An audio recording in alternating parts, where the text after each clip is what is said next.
بسم اللہ الرحمن الرحیم۔ السلام علیکم۔ اللہ تعالیٰ قرآن پاک کی سورہ آل عمران میں ارشاد فرماتے ہیں، اور بے شک اللہ کا گھر وہ گھر ہے جو لوگوں کے لیے مقرر کیا گیا، وہ مکہ میں ہے جو تمام دنیا کے لیے برکت والا اور ہدایت والا ہے۔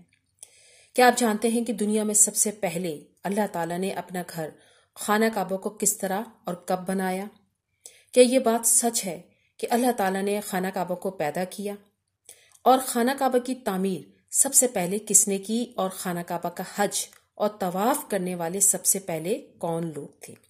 اس کے علاوہ آج کے خانہ کعبہ کی موجودہ تعمیر کتنے 100 سال پرانی ہے، اور خانہ کعبہ کو اب تک کتنی مرتبہ تعمیر کیا جا چکا ہے؟ خانہ کعبہ کی پراسرار تاریخ کیا ہے؟ ان تمام سوالات کے جوابات قرآن و حدیث کی روشنی میں آج کی ویڈیو میں آپ کو بتا رہی ہوں۔ امید کرتی ہوں کہ یہ ویڈیو آپ مکمل سنیں گے تاکہ خانہ کعبہ کی تاریخ سے مکمل معرفت آپ کو مل جائے۔ خانہ کعبہ ایک ایسا مقدس مقام ہے جس کو دیکھنے کے لیے ہر مسلمان تڑپتا ہے اور جس کا طواف کرنے کے لیے ہر مسلمان کا دل ترستا ہے۔ خانہ کعبہ کی موجودہ عمارت 404 سال پرانی ہے۔ خانہ کعبہ کو اب تک 10 مرتبہ تعمیر کیا جا چکا ہے۔ خانہ کعبہ کی سب سے پہلی تعمیر حضرت آدم علیہ السلام کی تخلیق سے 2000 سال پہلے ہوئی، اور خانہ کعبہ کی سب سے پہلی تعمیر فرشتوں نے کی۔ جس طرح کہ تفسیر قطبی میں لکھا ہے کہ جب اللہ تعالیٰ نے فرشتوں سے کہا، انسان تو تخلیق کرنے کے بعد زمین میں فساد برپا کرے گا اور بہت خون ریزی ہوگی، جس پر اللہ نے فرمایا کہ جو میں جانتا ہوں وہ تم نہیں جانتے۔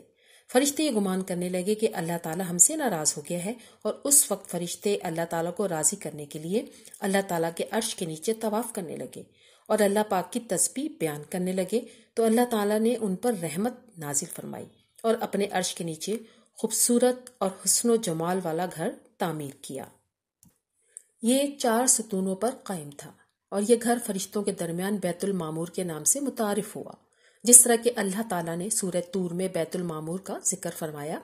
بیت المعمور فرشتوں کا کعبہ ہے، اور یہ 7ویں آسمان میں عرش کے سامنے کعبہ شریف کے بالکل اوپر ہے۔ فرشتوں کے درمیان بیت المعمور کی ایسی ہی حرمت ہے جیسے زمین پر کعبہ کی حرمت ہے۔ یہ آسمان والوں کا قبلہ ہے، اور ہر روز 70,000 فرشتے اس کا طواف کرتے ہیں اور نماز کے لیے حاضری دیتے ہیں۔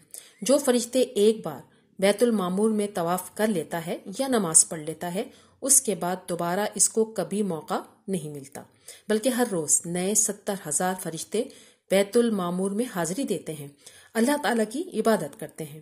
بخاری اور مسلم شریف کی حدیث میں ہے کہ رسول اللہ صلی اللہ علیہ وآلہ وسلم کو بھی بیت المعمور دکھایا گیا تھا۔ سب سے پہلے اللہ تعالیٰ نے فرشتوں کے لیے کعبہ بنایا جس کو بیت المعمور کہا جاتا ہے۔ اس کے بعد اللہ تعالیٰ نے فرشتوں کو حکم دیا کہ زمین پر بھی اس بیت المعمور کی مانند میرا گھر بنا، تاکہ جس طرح فرشتے بیت المعمور کا طواف کرتے ہیں، اس طرح زمین پر میرے بندے اس گھر کا طواف کریں اور میری عبادت کریں۔ چنانچہ فرشتوں نے اللہ تعالیٰ کے حکم کی تعمیل کرتے ہوئے سب سے پہلے زمین پر بیت اللہ شریف کی تعمیر کی اور اس کا طواف شروع کر دیا، اور فرشتوں نے ہی سب سے پہلے خانہ کعبہ کا حج کیا۔ خانہ کعبہ کی دوسری تعمیر اس وقت ہوئی جب اللہ تعالیٰ نے حضرت آدم علیہ السلام کو تخلیق کرنے کے بعد زمین پر اتارا۔ اس طرح جب حضرت آدم علیہ السلام جنت سے زمین پر تشریف لائے تو حضرت آدم علیہ السلام نے اللہ تعالیٰ کی بارگاہ میں عرض کی، یا رب العالمین، میں یہاں تو نہ ملائکہ کی تسبیح اور تکبیر سن سکتا ہوں، نہ ہی کوئی عبادت گاہ دیکھتا ہوں، جیسا کہ آسمان میں بیت المعمور کو دیکھا کرتا تھا جس کے ارد گرد فرشتے طواف کیا کرتے تھے۔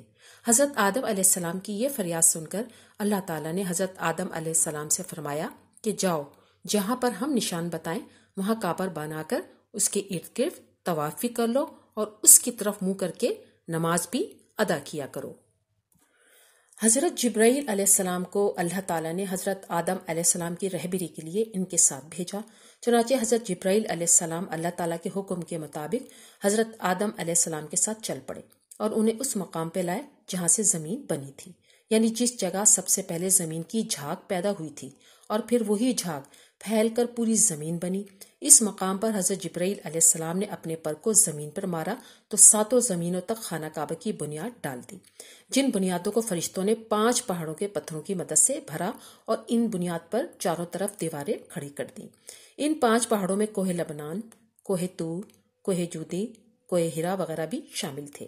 اس طرح دوسری تعمیر میں حضرت جبرائیل علیہ السلام، حضرت آدم علیہ السلام اور بی بی حوا نے بھی شرکت کی۔ بی بی حوا مٹی اٹھا اٹھا کر لاتی اور حضرت آدم علیہ السلام خانہ کعبہ کی تعمیر کرتے چلے جاتے۔ جب خانہ کعبہ کی تعمیر کا کام مکمل ہو گیا تو پھر اللہ تعالیٰ نے حضرت آدم علیہ السلام کو طواف کرنے کا حکم دیا۔ اس کے ساتھ ہی اللہ تعالیٰ نے یہ بھی فرما دیا کہ آپ پہلے انسان ہیں اور یہ پہلا گھر ہے۔ پھر حضرت آدم علیہ السلام خانہ کعبہ کی طرف منہ کر کے نماز ادا کیا کرتے اور اللہ تعالیٰ کی عبادت پہ مشغول رہا کرتے۔ خانہ کعبہ کی تیسری تعمیر آدم کے بعد وقت کے ساتھ ساتھ خانہ کعبہ کی دیواریں بھی کمزور ہونے لگیں، تو حضرت آدم علیہ السلام کے بیٹے حضرت شیس علیہ السلام نے مٹی اور پتھر سے خانہ کعبہ کو دوسری مرتبہ تعمیر کیا، جبکہ بعض مفسرین کا یہ کہنا ہے کہ حضرت شیس علیہ السلام نے صرف خانہ کعبہ کی مرمت کا کام کیا، اس کی تعمیر نہیں کی۔ اب بات کریں گے کہ خانہ کعبہ کی چوتھی تعمیر۔ چوتھی تعمیر کے بارے میں خانہ کعبہ کی اس وقت ہوئی جب اللہ تعالیٰ نے حضرت نوح علیہ السلام کی قوم پر طوفان کا عذاب بھیجا۔ طوفان نوح میں خانہ کعبہ کی عمارت غائب ہو گئی اور بعض روایات کے مطابق خانہ کعبہ کی عمارت کو اٹھا لیا گیا اور یہ جگہ صرف ایک اونچے اور سرخ ٹیلے کی طرح رہ گئی۔ اس طوفان کے بعد جب حضرت ابراہیم علیہ السلام اس دنیا میں تشریف لائے تو اللہ تعالیٰ نے حضرت ابراہیم علیہ السلام کو خانہ کعبہ کی تعمیر کرنے کا حکم دیا۔ حضرت ابراہیم علیہ السلام نے چوتھی مرتبہ خانہ کعبہ کو کس طرح تعمیر کیا، اس واقعے کا پس منظر کچھ یوں ہے کہ جب اللہ تعالیٰ کے حکم کے مطابق حضرت ابراہیم علیہ السلام نے اپنی بیوی حضرت بی بی ہاجرہ اور اپنے پیارے بیٹے حضرت اسماعیل علیہ السلام کو مکہ کے بنجر اور ویران زمین اور پہاڑوں کے درمیان چھوڑ دیا، جہاں پر کوئی انسانی آبادی کا نام و نشان تک نہ تھا اور نہ ہی خانہ کعبہ کی عمارت موجود تھی۔ خانہ کعبہ کی جگہ بس ایک سرخ رنگ کا ٹیلا موجود تھا۔ اس وقت حضرت ابراہیم علیہ السلام نے اپنی بیوی اور بچوں کو چھوڑ کر اللہ کے حکم کے مطابق مکہ کی طرف پہلا سفر کیا۔ اس کے بعد جب دوسری دفعہ حضرت ابراہیم علیہ السلام اپنے خاندان سے ملنے کے لیے فلسطین سے مکہ آئے، تب حضرت اسماعیل علیہ السلام کی قربانی کا واقعہ پیش آیا، اور تیسری بار جب حضرت ابراہیم علیہ السلام مکہ تشریف لائے تو حضرت اسماعیل علیہ السلام کی شادی ہوئی۔ اس وقت بی بی ہاجرہ کا انتقال ہو چکا تھا۔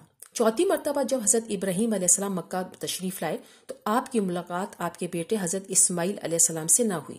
پھر 5ویں مرتبہ جب حضرت ابراہیم علیہ السلام مکہ تشریف لائے تو اس وقت اللہ نے حضرت ابراہیم علیہ السلام کو بیت اللہ کی تعمیر کرنے کا حکم دے دیا۔ حضرت ابراہیم علیہ السلام نے حضرت اسماعیل علیہ السلام سے فرمایا، میرے بیٹے، اللہ نے مجھے حکم دیا ہے کہ میں اس گھر کی تعمیر کروں۔ تو حضرت اسماعیل علیہ السلام نے عرض کیا، ضرور کیجیے، میں خدمت کے لیے حاضر ہوں۔ چنانچہ ایک روایت کے مطابق خانہ کعبہ کی بنیادوں کی نشاندہی حضرت جبرائیل علیہ السلام نے کی۔ اس پر حضرت ابراہیم علیہ السلام پھر حضرت اسماعیل علیہ السلام نے تعمیر کا کام شروع کر دیا۔ جب بنیادیں ظاہر ہونے لگیں جن پر حضرت آدم علیہ السلام نے بیت اللہ شریف کی تعمیر کی تھی، حضرت آدم علیہ السلام کی بنیادوں کے ظاہر ہو جانے کے بعد خانہ کعبہ کی تعمیر شروع کر دی گئی۔ حضرت ابراہیم علیہ السلام نے اپنے اس بڑھاپے میں ایک کاریگر اور حضرت اسماعیل علیہ السلام ایک مزدور کی حیثیت سے خانہ کعبہ کی تعمیر کرنے لگے۔ کوہ لبنان، کوہ ہیرا، کوہ ابوالقیس، کوہ کفا، کوہ مروہ، ان 5 پہاڑوں سے حضرت جبرائیل علیہ السلام پتھر اٹھا کر لاتے اور حضرت ابراہیم علیہ السلام کعبے میں لگاتے۔ پھر حضرت جبرائیل علیہ السلام کی نشاندہی سے جبل ابوالقبیس کے کنویں سے 2 پتھر ملے۔ حضرت ابراہیم علیہ السلام ان پتھروں کو اٹھا کر لائے۔ ان میں سے ایک پتھر حجر اسود تھا اور دوسرا پتھر مقام ابراہیم کے نام سے مشہور ہوا۔ مقام ابراہیم وہ مشہور پتھر ہے جس پر کھڑے ہو کر حضرت ابراہیم علیہ السلام نے کعبہ کی دیواریں بلند کی۔ جیسے جیسے کعبہ کی دیواریں بلند ہوتی جاتی ویسے ویسے پتھر بھی ہوا میں بلند ہوتا چلا جاتا۔ رسول اللہ صلی اللہ علیہ وآلہ وسلم نے ارشاد فرمایا کہ حجر اسود جب جنت سے اتارا گیا تو دور سے بھی زیادہ سفید تھا، پھر انسانوں کے گناہوں نے اسے سیاہ کر دیا۔ اور ایک اور روایت کے مطابق رسول اللہ صلی اللہ علیہ وآلہ وسلم نے ارشاد فرمایا، حجر اسود اور مقام ابراہیم جنت کے یاقوتوں میں سے 2 یاقوت ہیں۔ اللہ تعالیٰ نے ان کے نور کی روشنی کو بجھا دیا۔ اگر اللہ تعالیٰ ان کی نور کی روشنی کو نہ بجھاتا تو یہ مشرق سے مغرب تک سب کو روشن کر دیتے۔ خانہ کعبہ کی 5ویں اور 6ٹھی تعمیر 5ویں بار قوم عمالقہ کی اور 6ٹھی مرتبہ قبیلہ جرہم نے تعمیر کیا۔ قبیلہ جرہم میں جس شخص نے یہ کام کیا اس کا نام حسب بن مدد اصغر تھا۔ خانہ کعبہ کی 7ویں تعمیر کرنے والے نبی کریم صلی اللہ علیہ وآلہ وسلم کے پاک نسب میں سے ایک بزرگ ہیں جن کا نام تھا حضرت قصہ بن کلاب۔ انہوں نے خانہ کعبہ کی ازسر نو تعمیر کی اور ایک بے مثال پختہ عمارت تعمیر کروائی۔ خانہ کعبہ کی 8ویں تعمیر کی ضرورت اس وقت پڑی جب قبیلہ قریش کی سرداری کے دور میں ایک زبردست سیلاب آ گیا جس سے خانہ کعبہ کی دیواریں بہت کمزور ہو گئیں، تو متفقہ فیصلے کے تحت خانہ کعبہ کو قبیلہ قریش نے دوبارہ سے تعمیر کروایا، جس تعمیر میں نبی آخر زمان صلی اللہ علیہ وآلہ وسلم کے ذات اقدس نے بھی شرکت فرمائی۔ لیکن اس وقت سرمایہ کم ہونے کی وجہ سے قریش کی تعمیر میں حتیم کعبہ کو شامل نہیں کیا گیا تھا۔ خانہ کعبہ کی 9ویں تعمیر اس وقت ہوئی جب یزیدی فوج کی سنگ باری کی وجہ سے خانہ کعبہ کی دیواریں شکستہ ہو گئیں، تو حضرت عبداللہ بن زبیر نے حتیم کعبہ کو جو کہ قریش کی تعمیر میں شامل نہیں کیا گیا تھا اس کو بھی شامل کر کے بنیاد ابراہیمی پر خانہ کعبہ کو نئے سرے سے تعمیر فرمایا۔ خانہ کعبہ کی 10ویں تعمیر عبد الملک بن مروان کے نائب حجاج بن یوسف جو کہ ایک ظالم حکمران تھا، اس نے 74 ہجری میں پھر سے خانہ کعبہ کو قریش والی تعمیر کے مطابق بنوا دیا۔ اس کے دور کے بعد جب خلیفہ ہارون مسند پر بیٹھا تو اس نے خانہ کعبہ کو منہدم کرنے کا فیصلہ کیا اور حضرت عبداللہ بن زبیر کی تعمیر کے مطابق کعبہ کی تعمیر کرنا چاہی، لیکن امام ابو یوسف نے یہ کہہ کر اسے روک دیا کہ اگر یہی طریقہ کار رہا تو پھر ہر آنے والا حکمران اپنی شہرت کے لیے خانہ کعبہ کو گرا کر نئی تعمیر کروایا کرے گا اور اس طرح لوگوں کے دلوں میں اس گھر کی عظمت کم ہوتی چلی جائے گی۔ پھر 1040 ہجری میں سلطنت عثمانیہ کے سلطان مراد بن احمد خان شاہ قسطنطنیہ نے حجر اسود والے رکن کے علاوہ ساری عمارت کی بنیاد کو حجاج کے موافق تعمیر کروا دیا۔